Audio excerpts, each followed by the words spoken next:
begitu kita menulis, maka tercerminlah itu karakter tadi. Pada saat kita menulis, maka itu digunakan alam sadar. Tapi bagaimana bentuk tulisan itu adalah alam bawah sadar.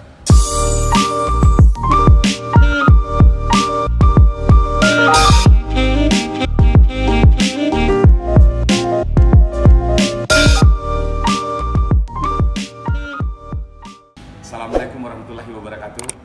Halo sahabat Mr. TV Channel. Hari ini saya sedang berada di kota Palembang. Nah, saya akan berbincang-bincang dengan seorang ahli grafolog. Apa itu grafolog? Yaitu orang yang bisa menganalisa tulisan tangan. Loh, untuk apa tulisan tangan dianalisa? Ternyata itu ada hubungannya dengan karakter, ada hubungannya dengan kesuksesan seseorang. Nah, nanti biar lebih jelas kita akan bertanya langsung ke beliau. Sebelum kita berbincang-bincang dengan beliau, kita minta beliau dulu memperkenalkan diri beliau, ya, supaya lebih kenal siapa itu beliau. Nama saya Muhammad Afif STCHA. Saya adalah seorang grafologis lulusan dari Karos. Jadi pekerjaan saya sehari-hari itu diantaranya adalah menganalisa tulisan tangan, membantu menterapi seseorang, meredesain tanda tangan. Seperti itu, keseharian saya seperti itu. Lebih banyak berhubungan dengan tulisan tangan. Dan saya juga konsultan di beberapa sekolah. Saya juga seorang trader. Kurang lebih seperti itu. Oke, Mas Afif. Sekarang saya ingin tahu langsung nih, ya, biar pemirsa juga paham apa sih itu ilmu grafologi. Silakan dijelaskan. Jadi ilmu grafologi itu secara gampang seperti ini. Terdiri dari dua suku kata, grafien dan logi. Grafien itu tulisan tangan, logi itu ilmu. Jadi grafologi itu adalah ilmu tulisan tangan, atau secara lengkapnya suatu metode untuk menganalisa alam bawah sadar seseorang melalui analisa tulisan tangan. Sehingga dari tulisan itu bisa kita ketahui karakternya, apakah jujur, pemalas, pemberani, dan seperti apa. Hampir semua karakter itu bisa kita analisa jika kita memahami makna-makna dari bentukan-bentukan tulisan tersebut. Berarti tulisan tangan seseorang itu bisa menggambarkan karakternya.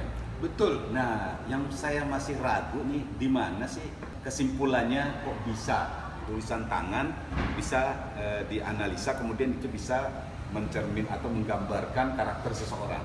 Nah, sekarang kita bahas dulu tulisan tangan ini dibuat oleh tangan atau otak? Menurut Mas Setahu saya tangan yang menulis tapi digerakkan oleh otak. Nah, kalau tangannya nggak ada? Ya, ada orang menulis pakai kaki. Nah, kalau kaki nggak ada? Ada yang pakai mulut. Nah, artinya tangan, kaki, mulut itu hardware. Softwarenya adalah otak. Otak sendiri juga bisa sebagai hardware. Yang sebenarnya disebut software ini adalah pola pikir, bentukan pikir. Nah, pola pikir ini dari mana? Inilah pengalaman internalisasi hidup seseorang dari kecil sampai dewasa, dari masih bayi hingga sekarang. Dan setiap hari selalu terjadi internalisasi, selalu terjadi proses. Contoh, pada saat kita masih kecil, begitu mau makan, nak makan itu tangan kanan. Nak kalau makan mau baca doa. Inilah yang disebut dengan internalisasi.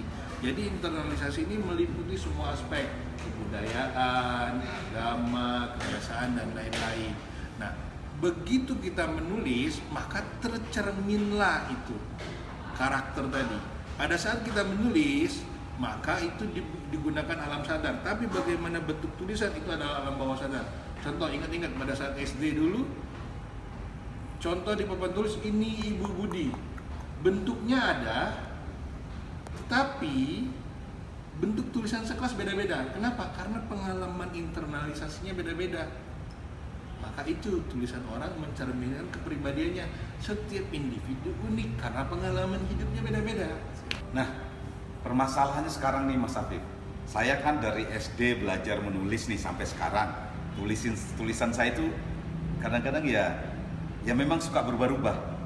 Terus kalau saya misalkan belajar nih sama Mas Afif, bahwa ternyata di tulisan saya itu misalkan, ternyata saya orangnya emosional misalkan. Nah, ketika saya nanti diajarkan untuk merubah tulisan saya, apakah itu otomatis bisa nanti merubah karakter saya misalkan yang emosional? Bisa, Mas Pai. Jadi dalam grafologi itu berlaku hukum bolak-balik, tulisan tangan berubah, karakter berubah, tulisan tangan berubah. Sehingga dengan kita merubah pola tulisan tangan, maka akan berubah karakter. Sama seperti ini, contoh seolah-olah kita mengetik, saya tidak unik, begitu di print, saya tidak unik. Tapi padahal yang kita mau adalah saya unik. Ada dua cara untuk membetulkannya. Pertama, saya tipek kata tidak, maka tujuan saya tercapai. Kedua, saya edit di Windows-nya. Terus saya print, benar juga. Kedua cara ini benar. Yang saya tipek tadi itu namanya pakai grafoterapi, menterapi seseorang lewat tulisan tangan. Yang cara kedua tadi itulah pakai cara NLP, hipnoterapi, spiritual dan lain-lain.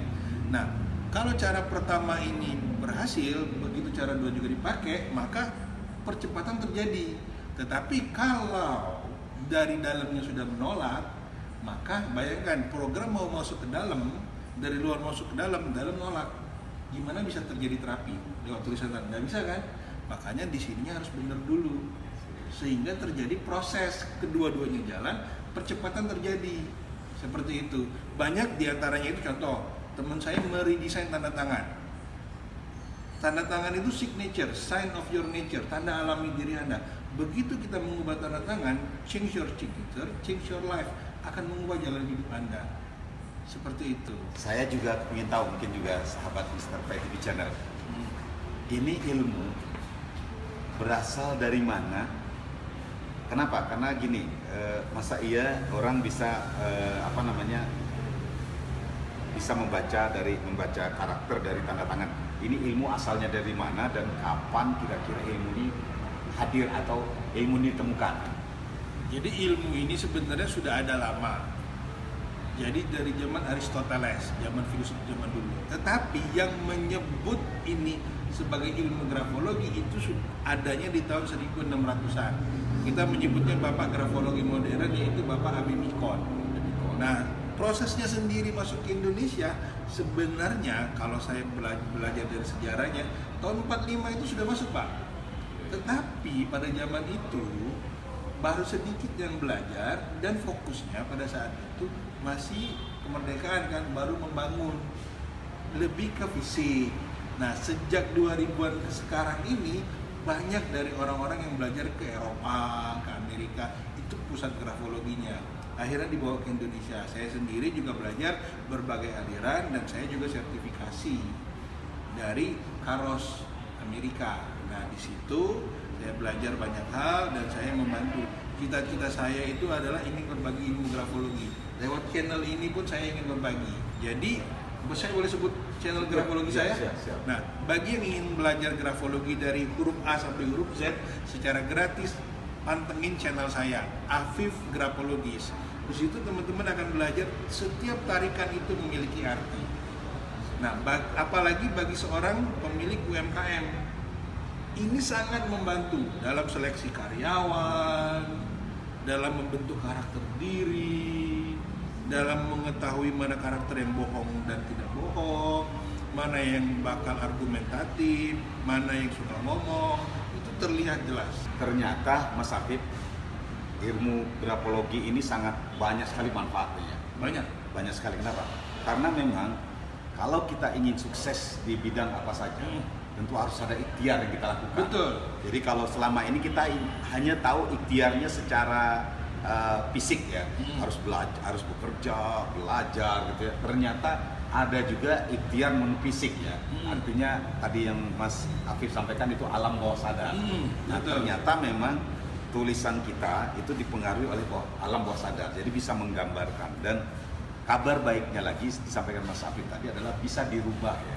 Betul. Artinya, nah inilah salah satu tujuan ya, bagaimana kita harus tahu atau bisa mempelajari ilmu grafologi. Yang saya ingin tahu adalah apakah ilmu grafologi ini bisa kita pelajari sendiri dan kita lakukan untuk diri sendiri. Jadi ilmu grafologi ini banyak, Pak. Di internet pun sudah banyak, tapi sistematikanya yang tidak diajarkan. Dan kalau bagi teman-teman yang pengen belajar grafologi ini, memang kelasnya agak mahal kalau yang secara sertifikasi. Tapi sama seperti ini, keilmuan itu ada dua, ada hard science, ada soft science. hard science ini berarti Anda dapat gelar. Soft science Anda bisa punya skillnya. Nah, Anda butuh apa? Kalau sekedar skill, Anda bisa belajar di YouTube saya, di internet, atau kalau mau belajar yang sistematik bisa ke kursus grafologi.com. Itu sangat murah dan bisa belajar banyak hal. Nanti dikasih modul dan contoh-contoh. Nah, balik lagi ke Mas Pai tadi. Salah satu syarat suksesnya itu apa? Banyak banget untuk sukses. Di antaranya ini. Bahkan tanda tangan tinggi kita itu berupa nama. Sekarang tanda tangan kita sendiri apakah berupa nama? Kebanyakan enggak. Saya sendiri dulu juga bukan nama, tetapi dengan belajar ini saya meredesain tanda tangan saya. Tahukah Anda, Pak Sandiaga pada saat Pilpres kemarin juga meredesain tanda tangan. Sandiaga Uno. Iya, itu tanda tangan pada saat dia jadi wakil gubernur dengan calon presiden itu dia meredesain tanda tangan. Pak Prabowo juga redesain tanda tangan. Ibu Megawati punya 2 tanda tangan sendiri, dan pada saat punya urusan kepartaian itu beda. Pak Jokowi juga pernah meredesain tanda tangan. Agnes Monica itu dia tanda tangannya berbeda pada saat dia kecil dengan sekarang. Semua meredesain tanda tangan. Kenapa? Karena mereka tahu ilmunya Setelah belajar. Nah, ada juga orang yang nggak belajar, tetapi dia terinspirasi melihat orang-orang besar tanda tangannya rata-rata berupa nama. Kenapa? Karena di situ dengan berupa nama dia lebih jelas, dia lebih berani dibanding dengan orang-orang yang tanda tangannya acak-acakan. Mas Pai kan pernah tanda tangan tadi ceritakan di hotel kan? Saya juga berubah tanda tangannya, tapi belum berupa nama. Nah, tapi lebih simpel. Perbedaannya terasa kan? Lebih simpel sekarang tanda tangan saya. Dan ternyata juga sekarang hidup saya lebih simpel. Iya. Lebih happy dan lebih terbuka juga dengan teman-teman. Iya, begitu kita merubah sesuatu, pasti ada yang berubah juga. Sama seperti hukum fisika lah, ada aksi, ada reaksi. Hanya ini kita tinjau dari segi tulisan. Sekarang saya kepingin tahu nih, contohnya seperti apa sih? Contoh ya tanda tangan itu bisa digambarkan nggak? Bisa agar pemirsa tahu nih contohnya tulisan.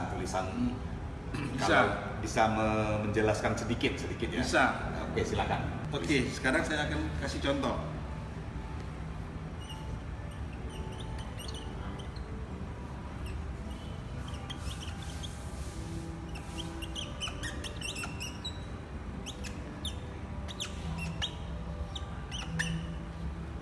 Oke. Contohnya seperti ini ya. Lihat nggak? Arahnya ke kanan, arahnya tegak lurus, arahnya ke kiri. Nah, arah ke kanan ini kalau kita berlari kan seorang-orang maju ke depan. Ya. Artinya orangnya ekstrovert, rasa ingin tahu terhadap orang lain lebih besar. Kalau ke kiri, rasa menahan diri, introvert. Kalau tegak, dia lebih logika.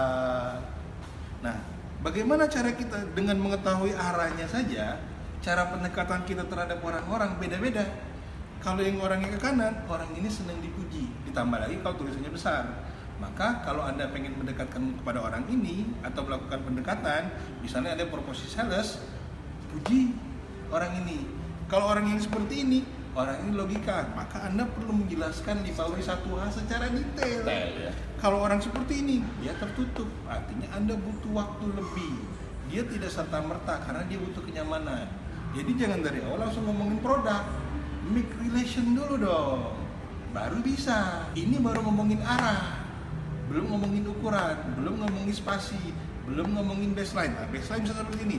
Kalau tulisannya naik, artinya orang ini semangat, antusias, optimisme.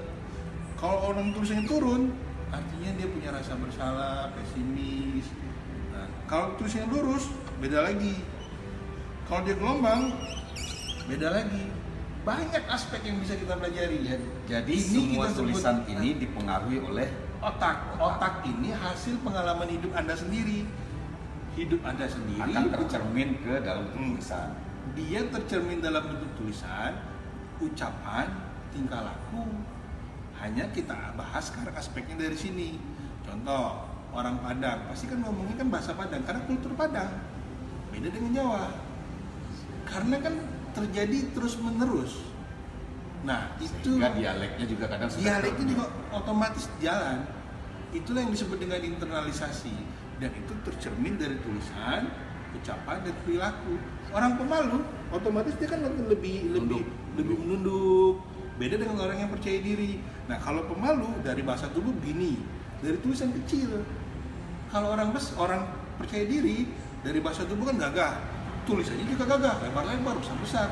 Nah, perumpamaan tulisan itu dengan bahasa tubuh mirip sebenarnya. Nah, kalau begini ya, dengan tulisannya kita bisa membaca karakter orang.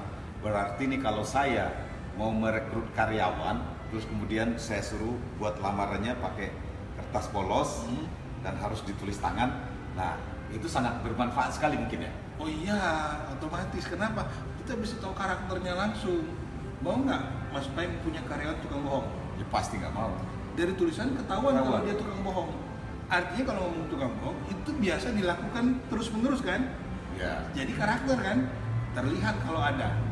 Di tulisan. Di tulisan terlihat. Orang malas Terlihat juga karena kebiasaannya malas. Orang gigih, orang persisten, orang yang pemberani Akan terlihat. Karena apa? Inilah yang disebut dengan body language on paper. Bahasa tubuh di kertas tulisan. Berarti ini sebagai seorang pengusaha, sebagai seorang HRD misalkan ya yang mau menerima karyawan, atau sebagai seorang UMKM yang butuh karyawan yang mensupport atau usahanya kuliner atau sangat butuh kali ini ya. Sangat butuh. Makanya saya salah satu mimpi besar saya tuh dalam satu keluarga minimal ada satu orang yang bisa belajar ilmu ini. Makanya saya buat YouTube free. Tadinya mau buat berbayar itu free. Silakan belajar dari huruf A sampai huruf Z itu semua dijelaskan. Setiap tarikannya ada arti.